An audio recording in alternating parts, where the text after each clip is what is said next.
So I want to talk about what lenses I'm looking at getting for the Micro Four Thirds system.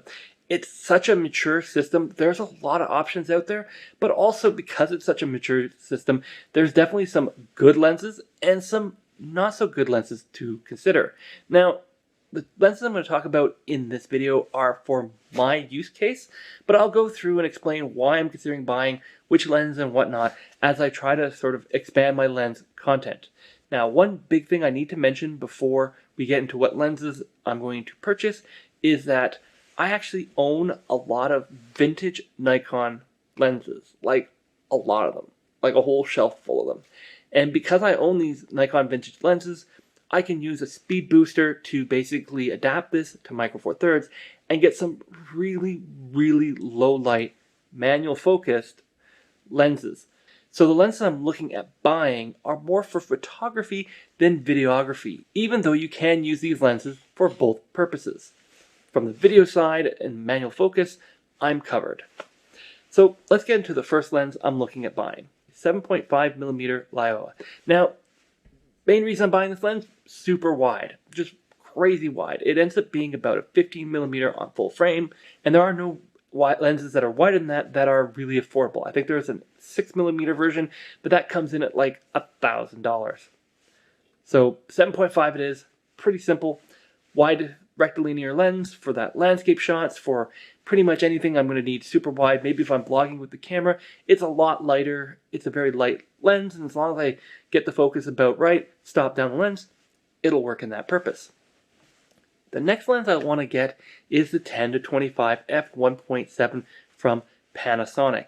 Now, as I said at the starting of the video, I'm looking at these for photography less than video. This lens pretty much covers all the prime lenses, and it covers from 20 to 50 in a full frame equivalent. There's no reason to not buy this lens, other than the fact that it's so crazy pricey, and at about 600-700 grams, it is kind of big for a Micro Four Thirds lens. But it's a lens that's probably going to live on the camera whenever I'm not trying to shoot objects that are super far away. Another lens I'm looking at buying is the 42.5 Lumix at f1.7. While the Leica version of that at f1.2 is really amazing, it's about 4 times the price. And, you know, I really like good high quality images, etc. But at 4 times the price, I can go out and buy like a whole secondary camera body like the EM Mark III for the difference. So 42.5 is going to be my portrait lens at f1.7, and that's going to be good enough for pretty much anything. Another lens I'm considering is the 60mm macro from Olympus.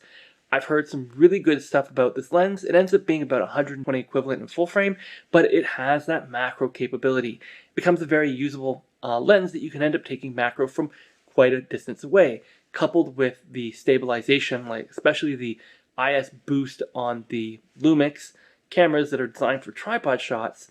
You can basically just stand there, image whatever bug or beetle or flower or whatever you're aiming at, and you can get the shot and then move on, or even use that lens to videotape something and get that as almost a tripod shot in macro. It's an amazing lens, and it's definitely on my list. 2 lenses I'm still debating on are the 100-400 lenses. One's from Olympus and the other one's from Panasonic. Now, both of these lenses cover the same focal length. However, there are some pluses and minuses between the two that I'm still sort of debating out. If you have a particular one, let me know in the comments below which I should pick. But basically it goes with the Olympus's internal focus, and I believe you can also add teleconverters on the back in order to give it even more reach, with obviously a significant drop in light recovery. Whereas with the Panasonic, it's a bit smaller, and again, since I'm looking at getting the GH6, you can get that dual IBIS, which really gives you that smooth footage at like 400mm, which again, 800mm equivalent, is just insane for birding and a whole bunch of other applications. So that lens, I may need to get my hands on both of them to try them out to see which one I want to get, but overall I think that would be a good pick. Now, there are a lot of other lenses that are in the Micro Four Thirds range to be considered. And this is something that I have to sort of figure out, because the lenses I did mention, as you might have noticed, are some of the most expensive Micro Four Thirds lenses out there. Like, $2,500. I think one's $1,800. Like, these are not inexpensive lenses. So one of the bridge lenses I'm trying to get is going to be the 25 f1.4. And the reason I'm getting that lens is because it's going to be that great walk around, take pictures lenses. I would have liked to have gone something a little bit wider, but I've not been impressed by the 21.7 I own. Don't get me wrong, image quality is really good, but the autofocus is a little bit on the slow, sluggish side. And again, I really want a solid system. Part of the reason I'm moving to Micro Four Thirds is because everything is currently available for the right price.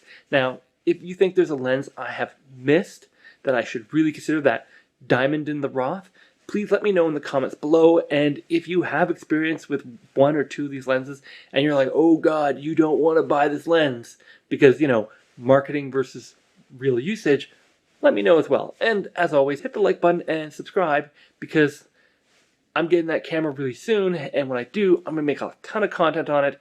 And you're definitely going to want to find out, is this the smartest thing I've ever done in my photography career? Or did I just really, really mess up? Because I hope not. But you'll find out if you click this video or the subscribe button, which I don't know where I'm going to put, maybe on my face. Probably up here. Probably here. See you in the next video.